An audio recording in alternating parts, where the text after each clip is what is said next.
तो अब हमारा टॉपिक असली स्टार्ट हो रहा है, डीसी कैरेक्टरिस्टिक्स ऑफ इन्वर्टर। अगर पिछला वीडियो नहीं देखा है तो डेफिनेटली देख के ना तब जाके ये वीडियो समझ आएगा। ठीक है, अब हमारे पास डीसी कैरेक्टरिस्टिक्स ऑफ इन्वर्टर में क्या है। हमारे पास एक इन्वर्टर है, देखो हमारे पास एक इन्वर्टर है, ये है हमारे पास पीमॉस कनेक्टेड टू वीडीडी, ये कॉमन लाइन है, और this is an NMOS connected to ground, this is output, तो दिस इज़ इनपुट। ठीक है, ये हमें पता है। तो ये हमारा इन्वर्टर है। तो इस इन्वर्टर में हमारे पास पीमॉस भी है, इस इन्वर्टर में हमारे पास एनमॉस भी है। तो जब ये दोनों क्या लगे हैं, सीरीज़ में यहाँ जुड़े हुए हैं ना एक दूसरे से, तो ये आपस में जुड़े हुए हैं। तो इनके कैरेक्टरिस्टिक जब आपस में जुड़ेंगे, ये ऑरेंज से जो है ये एनमॉस की कैरेक्टरिस्टिक्स है, जो ये पर्पल से है ये पीमॉस की कैरेक्टरिस्टिक्स है। ठीक है, अब सबसे इम्पॉर्टेंट पॉइंट जो यहाँ पे देखने लायक है, वो जो एनमॉस डिवाइस है और जो पीमॉस डिवाइस है, वो करंट किस डिवाइस में ज़्यादा होगी, एनमॉस में करंट ज़्यादा होगी या पीमॉस में? दिमाग लगाओ और ये इसका आंसर दे दो। देखो, जो एनमॉस डिवाइस है उसमें मोबिलिटी ऑफ इलेक्ट्रॉन और is always higher than mobility of holes. इसका मतलब जो करंट एनमॉस में होगी ना, वो हमेशा होनी चाहिए ग्रेटर देन पीमॉस। मगर हमें ये भी पता है कि प्रॉपर्टी सीरीज़ कनेक्शन की, सीरीज़ कनेक्शन में करंट फ्लोज इज सेम। तो इसका मतलब यहाँ पे प्रैक्टिकली ये तो होना चाहिए एनमॉस की तो ज़्यादा होनी चाहिए, मगर हमने एन और पी को कनेक्ट किया सीरीज़ में, तो यहाँ पे करंट रहती है सेम। मतलब क्या है इसका, आई डी एस एन जो है ना, वही आई डी एस पी के बराबर होगा। ठीक है, तो क्या होगा यहाँ, I D S N would be equal to I D S P. इनको हम मॉड लेते हैं, इनका मॉड इक्वल होगा। देखो इसका मतलब क्या है, ये आई डी एस एन है, उस पर ये ग्राफ बना। अब ये बोल रहा है जो आई डी एस पी है ना, ये भी आई डी एस एन ही है। मतलब क्या होगा कि जो ये वाली एक्सीज है ना, ये ख़त्म ही हो जाएगी। ठीक है, ये वाली एक्सीज ख़त्म। तो होगा क्या, अब जो ये पर्पल वाला पीमॉस की कैरेक्टरिस्टिक्स है, ये इनका क्या होगा, यह with respect to I D S N plot होंगी। तो इनका एग्जैक्ट उल्ट ये फ्लिप हो जाएगी ये कैरेक्टरिस्टिक्स। कैसे फ्लिप होगी, देखो ऐसे, ये अभी ऐसे थी, ये अब एक सेकेंड, ये अब ऐसे हो जाएंगी। ठीक है,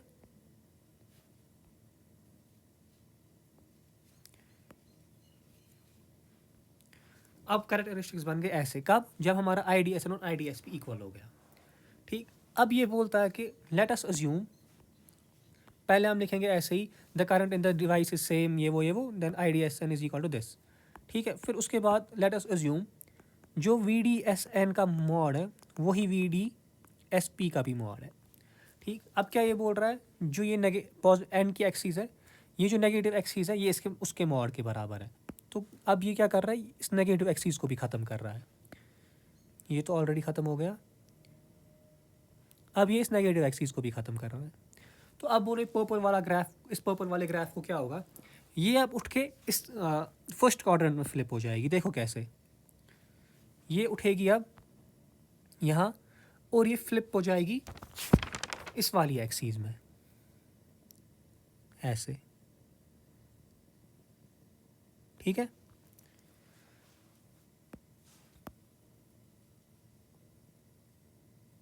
तो ये बनते हैं मेरे V I characteristics of inverter. ठीक है, इसमें ये जाएगा बराबर यहाँ तक, ये अब टू स्केल नहीं है, ये एग्जैक्ट एक दूसरे को ओवरलैप करेंगे। ठीक है, तो ये बनेगा ऐसा। ठीक है, समझ गए इतना। अब देखो, अब जो मैं रेड से दिखाऊंगा, देखो जो भी ये पॉइंट ऑफ कॉन्टैक्ट्स है ना, एक यहाँ देखो, ये यहाँ पे कॉन्टैक्ट करेगा, यहाँ करेंगे, ये सब आपस में ओवरलैप होंगे, ये पॉइंट्स। तो जब इन कॉमन पॉइंट्स के वैल्यूज़ निकाले गए और उनको प्लॉट किया गया, हमें ये कैरेक्टरिस्टिक्स देखने को मिली। हमें ये रेड कलर का जो कर्व मैंने बनाया ना, ये वाला, हमें ये देखने को मिला इन पॉइंट्स को जोड़ने के बाद। ठीक, हमें वो नहीं देखना हमने ये कैसे जोड़े, अप टू पॉइंट एनालिसिस हमें नहीं करनी है, बस हमें एक कर्व आया ये वाला। इस कर्व में को हमने फिर 5 रीजन्स में ब्रेक किया। कितने रीजन्स? 5 रीजन्स। रीजन ए वो होता है 0 से वी टी एन तक, रीजन ए। फिर रीजन बी है यहाँ से यहाँ तक। ठीक, जो ये पॉइंट है ना, ये मिड पॉइंट है, ये V D D by two, ये इनपुट का हाफ है, VDD/2 VDD/2। जो ये पॉइंट रीजन है ना, ये फुल पॉइंट, सिर्फ ये पॉइंट रीजन सी है, ठीक। फिर ये वाला इस ब्लैक लाइन से येलो लाइन तक रीजन डी है और ये रीजन ई है। बस यहाँ पे कन्फ्यूजन हो सकता है, अगर यहाँ पे VDD है, यहाँ VDD प्लस VTP है। अगर मैं VDD को कुछ प्लस कर रहा हूँ तो VDD के आगे होना चाहिए, ये VDD के पीछे क्यों है? ये इसीलिए पीछे है क्योंकि जो VTP होता है ना, ये negative, threshold voltage of PMOS device is always negative. तो ये असली में ऐसे लिख के है VDD माइनस VTP, क्योंकि VTP इज ऑलवेज नेगेटिव, इसीलिए ये ऐसे लिख के है यहाँ। ठीक है, समझ गए?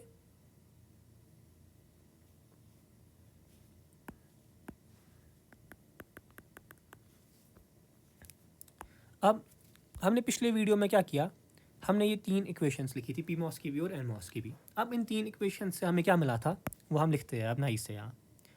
ठीक है, देखो PMOS के लिए हमें मिला था VGSP, वो किसके बराबर था? VG minus VS। वो VG किसके बराबर था? Vin के, और VS था VDD के। ठीक है, ये हमें VGSP आया। इस VGSP को मैं कैसे लिख सकता हूँ? मैं माइनस कॉमन लूँगा, यहाँ बचेगा VDD माइनस Vin। ये हो गई हमारी equation number A. Important, most important, analysis of region में सिर्फ यही यूज़ होगी। ठीक है, तो ये VGSP आया। अब मैं ब्लू से लिखता हूँ VDSP। VDSP किसके बराबर था? VD minus VS, which is equal to VD कितना था? V आउट माइनस VDD, ये आया VDSP। फिर से यहाँ से हम माइनस कॉमन लेंगे, ये क्या आएगा? VDD minus V out. Most important second equation. तो PMOS से हमें 2 इक्वेशंस मिली, VGSP और VDSP की। ठीक है, अब NMOS से भी हमें VGSN और VDSN निकालना है। ठीक है, तो NMOS के लिए VGSN किसके बराबर आएगा? बोलो। VGSN था VG माइनस VS के बराबर। VGSN था VG था Vin माइनस VS था 0, तो VGSN आ गया Vin के बराबर। ओके गुड, तो ये आ गया हमारी AB, ये होगी इक्वेशन C। फिर उसके बाद VDSP किसके, सॉरी VDSN किसके बराबर था? VD माइनस VS के बराबर। तो VDSN किसके बराबर आएगा? VD कितना था? V आउट, यहाँ से देख भी सकते हो V आउट, VS है 0, तो VDSN आ गया V आउट के बराबर। ये हो गई हमारी इक्वेशन नंबर D। तो हमारे पास टोटल में 4 इक्वेशंस है ABCD। इन्हीं 4 इक्वेशंस की मदद से हम क्या करेंगे?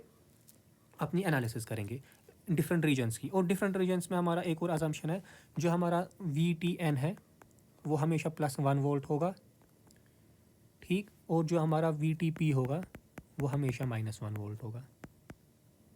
ठीक है, ये 2 चीज़ें याद रखेंगी।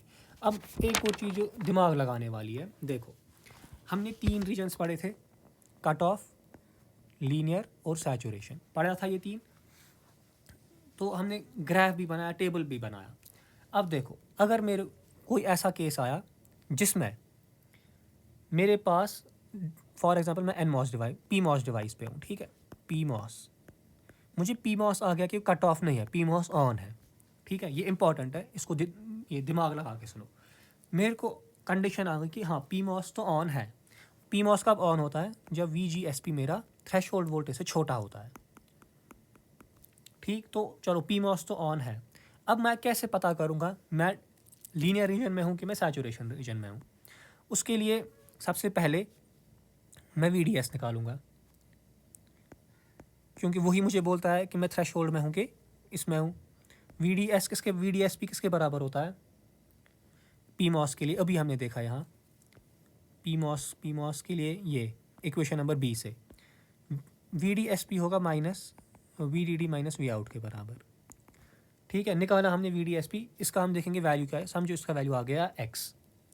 ठीक है, फिर हम क्या करेंगे? ओवरड्राइव वोल्टेज निकालेंगे।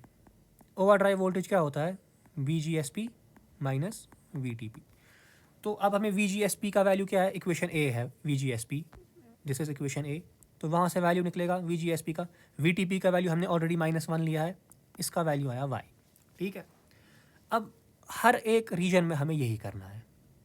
सबसे पहले VDSP निकालना है, फिर ओवर ड्राइव वोल्टेज निकालना है।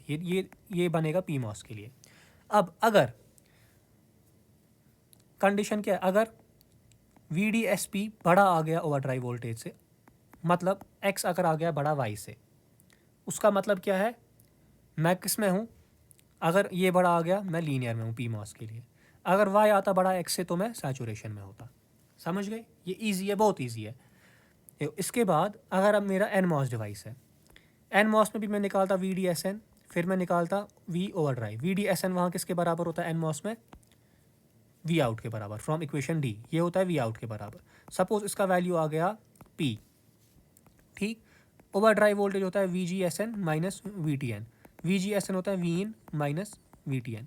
अगर ये समझो आ गया Q, अगर P बड़ा है Q से, मतलब VDSN बड़ा है ओवर ड्राइव वोल्टेज से, मैं कहाँ होगा, ओवर ड्राइव वोल्टेज से बड़ा, ओवर ड्राइव वोल्टेज के आगे, मतलब मैं सैचुरेशन रीजन में हूँ। और अगर P छोटा आएगा Q से तो मैं लीनियर रीजन में हूँ।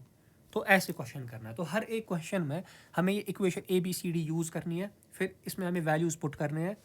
तो वो मैं दिखाऊंगा अगले एनालिसिस में हम कैसे वैल्यूज़ पुट करेंगे। फिर हमें देखना है VDSN बड़ा है कि ओवर ड्राइव वोल्टेज बड़ा है, और यहाँ पे हमें देखना है ये बड़ा है कि ये बड़ा है। फिर उसी बड़े के हिसाब से जो हमने टेबल का पिछले वीडियो में सीखा था, वो टेबल के हिसाब से हम बोलेंगे हाँ चलो ये सैचुरेशन है, ये लीनियर है, ये लीनियर है, ये सैचुरेशन है, ठीक। अब इन रीजन्स की एनालिसिस हम पार्ट 2 में करेंगे इसका, क्योंकि अब अगर मैं इसी वीडियो में करूँगा ये बहुत बड़ा वीडियो बन जाएगा।